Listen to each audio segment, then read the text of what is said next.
Good morning 8th class. आज हम geography में रिवीजन करेंगे चैप्टर 2 का। चैप्टर 2 है प्राकृतिक संसाधन, भूमि, जल और मृदा। देखिए बच्चों, हमारा पहला प्रश्न है, निम्नलिखित में अंतर बताइए। खदार और भंगार।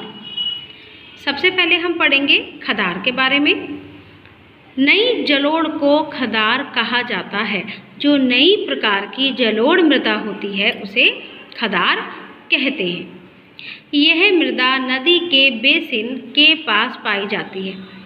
यह जो मिट्टी होती है वो नदी के किनारे वाले क्षेत्रों में पाई जाती है। यह मृदा बहुत उपजाऊ होती है। देखिए बच्चों, जैसे कि आपने ऊपर पढ़ा, यह जो मृदा होती है, ये जो मिट्टी होती है नदी के बेसिन के पास पाई जाती है, मतलब कि नदी के किनारे वाले क्षेत्रों के पास पाई जाती है, तो इसके अंदर नमी भी भरपूर होती है। इसीलिए यह मृदा बहुत ही उपजाऊ होती है तथा कृषि के लिए आदर्श मानी जाती है। इसमें जो भी फसलें उगाई जाती है, जो भी कृषि की जाती है, बहुत ही अच्छी होती है। भंगार पुरानी जलोढ़ मृदा होती है। जो भंगार होती है वो पुरानी प्रकार की जलोढ़ मिट्टी होती है। यह मृदा नदी के बेसिन से दूर पाई जाती है। यह जो मिट्टी पाई जाती है नदी के किनारे वाले क्षेत्रों से दूर पाई जाती है। यह मृदा कम उपजाऊ होती है। अब देखिए बच्चों, जैसे आपने ये पढ़ा, यह मृदा जो है नदी के बेसिन से दूर पाई जाती है, ठीक है, नदी के किनारे वाले क्षेत्रों से दूर पाई जाती है, तो इसमें नमी भी कम होती है।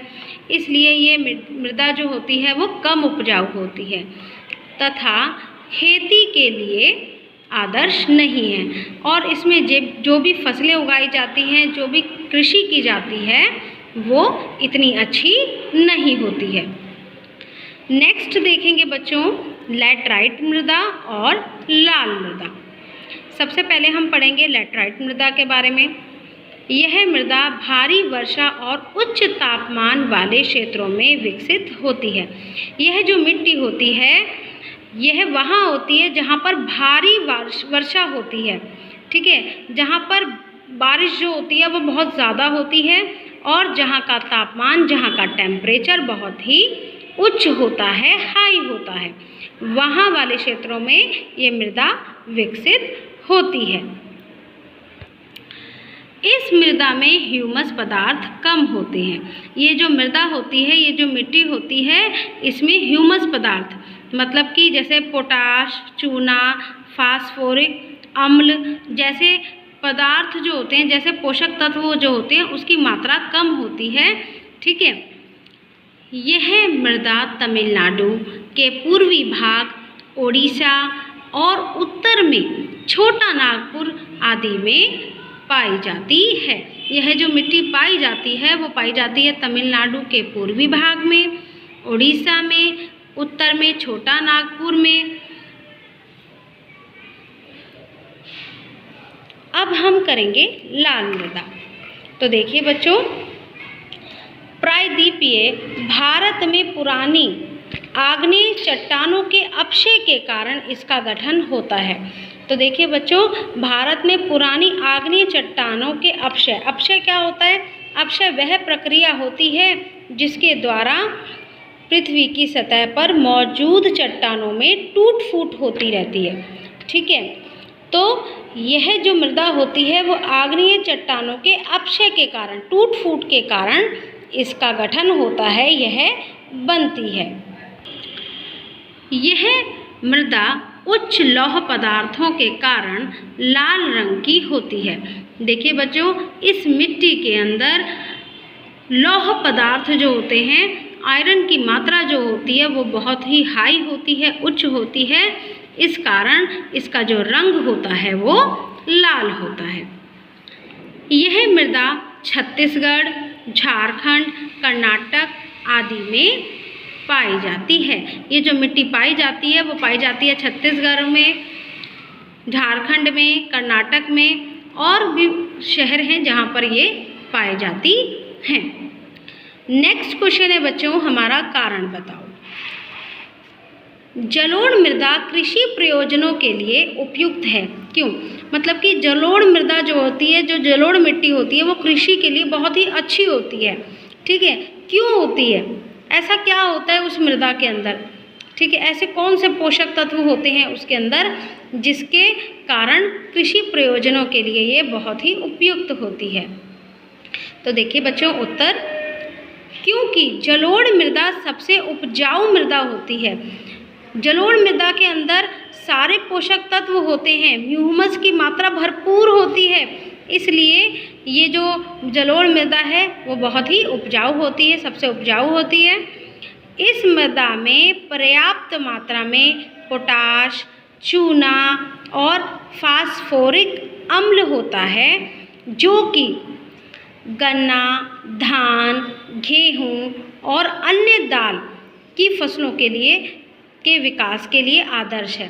मतलब कि इस जलोढ़ मृदा में पोटाश, चूना, फास्फोरिक अम्ल, ठीक है, होता है, इसके अंदर सारे पोषक तत्व होते हैं इसके अंदर, इसलिए ये जो मिट्टी होती है वो इन फसलों के लिए बहुत ही अच्छी होती है। इस मिट्टी के अंदर ये फसलें बहुत ही अच्छी होती है। कौन कौन सी फसलें हैं वो? गन्ना, धान, गेहूँ और दालें। नेक्स्ट देखिए बच्चों, लघु उत्तरीय प्रश्न। सबसे पहला प्रश्न है, ह्यूमस क्या है? तो देखिए बच्चों, आपने ऊपर भी ह्यूमस के बारे में पढ़ा है, तो सबसे पहले मैं आपको बताती हूँ कि ह्यूमस होता क्या है। ह्यूमस जो होती है वो भूमि की वह ऊपरी परत होती है जिसमें जैविक पदार्थों की मात्रा जो होती है भरपूर होती है। देखिए बच्चों, जैसे कि आप ये चित्र देख रहे हैं, इसके अंदर ये जो भूमि की सबसे ऊपरी परत है, ठीक है, इसके अंदर ह्यूमस की मात्रा जो होती है वो भरपूर होती है, हर तरह के पोषक तत्व होते हैं, ठीक है, मृत जानवरों के सड़े गले अवशेष होते हैं, ठीक है, ये बहुत ही उपजाऊ होती है। ठीक है, अब आपने समझा कि ह्यूमस क्या है? ह्यूमस भूमि की वह ऊपरी परत है जिसमें जैविक पदार्थों की मात्रा, या फिर हम कह सकते हैं कि कार्बनिक पदार्थों की मात्रा जो होती है वो बहुत ही भरपूर होती है। नेक्स्ट क्वेश्चन है, काली मृदा में कौन से पोषक तत्व पाए जाते हैं? तो देखिए बच्चों, काली मृदा में कैल्शियम, कार्बोनेट, पोटाश, मैग्नीशियम और चूने जैसे पोषक तत्व पाए जाते हैं। काली मृदा को हम रेगुर मृदा भी कहते हैं। और देखिए बच्चों, काली मृदा में ये सारे पोषक तत्व पाए जाते हैं, इसलिए काली मृदा कपास के लिए आदर्श है। काली मृदा में कपास की जो खेती होती है वो बहुत ही अच्छी होती है।